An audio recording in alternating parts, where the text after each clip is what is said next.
Welcome to the coolest stuff on the planet. Hi, everybody. Welcome back to the podcast.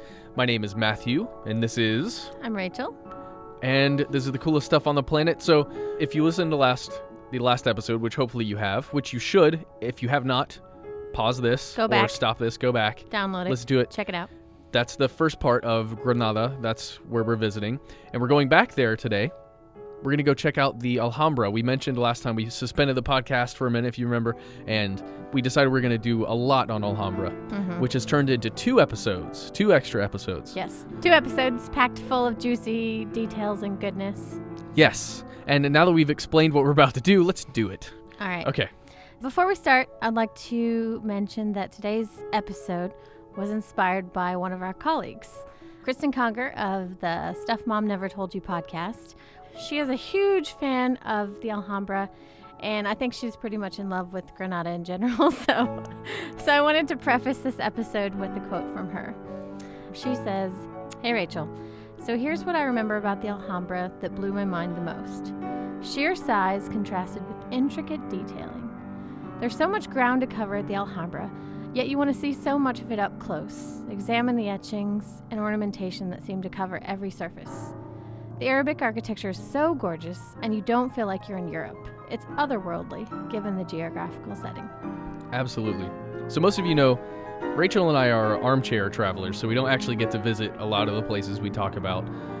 However, today we actually get to break out of that little pattern because I have actually visited the Alhambra, much like our friend Kristen Conger, and I can personally attest to the coolness of this place. So as we're going along, you might hear an actual thing that I know because I was there. This place has the matte stamp of approval, so It's this insane. is exciting.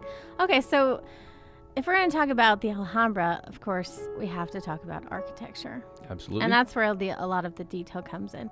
The Alhambra is an amazing architectural structure, and it's full of extremely elaborate ornamentation, really interesting Islamic artistic motifs.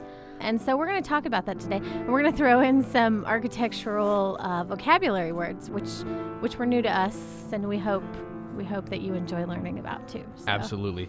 An arabesque, as defined by Merriam-Webster, is an artistic style that uses plant or animal outlines to produce intricate, repeating patterns of interlaced lines. That sounds kind of confusing, but look at these pictures. Yeah, when you see what the we're talking images, it's what we're talking about. Yeah. And you can actually find these arabesques all over the Alhambra, both inside and out.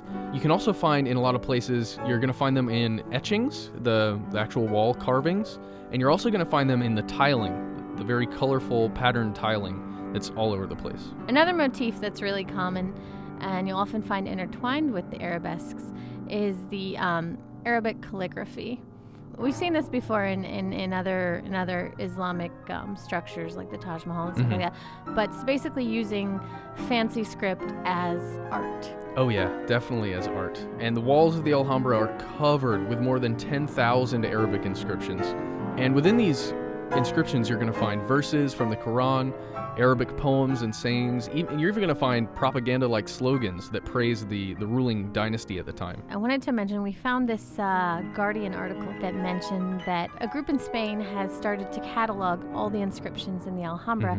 I think they started in 2009, and I think they're supposed to end in 2011. But apparently, all of the inscriptions, all 10,000, have never before been completely cataloged. Yeah. So it's kind of fascinating. And they're using 3D scanners, which is the coolest thing ever. They use lasers. Like in a science fiction film or any good spy movie, they actually have lasers that scan the walls. That's really neat, yeah. The Alhambra was built using a lot of different materials. You have stone, plaster or stucco, wood, ceramic, all sorts of stuff. So one very distinctive feature of the Alhambra is it's the special kind of plasterwork called, and I can't pronounce it, so I'm just going to spell it. It's Mocarabe, maybe Mocarabe. Yeah. And there's another vocabulary word for you.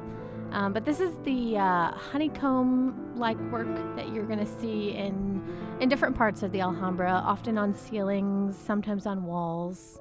Yeah, it's also called stalactite work because it kind of resembles the naturally formed stalactites that you'd see in a cave. You know, these are the ones that hang from the ceiling. And the plaster, it seems to hang like almost like it's reaching towards the floor, like it's trying to get to the floor. It's kind of like stalactites. Yeah, it's very similar to that. And it's crazy because I was looking at photographs online, and the digital images, even the ones you're looking at right now, it can't capture the intricacy of this honeycomb work. It's insane. Even if you're standing underneath it and just looking up at it, it's hard for your brain to comprehend everything that's going on. Yeah, I could imagine. I know, looking at pictures, I was like, I wonder what that would look like in person. And even then, it blows your mind, right? It's almost the purpose of it to make you think about infinity, because if you, like Kristen said, if you go to one part and you look at it, you can understand everything that's going on. It makes sense. Mm-hmm. But as soon as you take the whole thing in, your brain just goes into overload. Yeah. And too much again, detail. It's the purpose to make you think about sensory overload. Yeah. Right. It's really good. So, on that note, I think that's a good place to end. Yeah. We'll come back. We've got lots more to talk about with the Alhambra. Yeah. A ton. And in fact, I've got a whole paper here that we're going to talk about the rest of the Alhambra. So we will see you next time, very soon. Yes, you will. For more cool stuff about the Alhambra. Yes.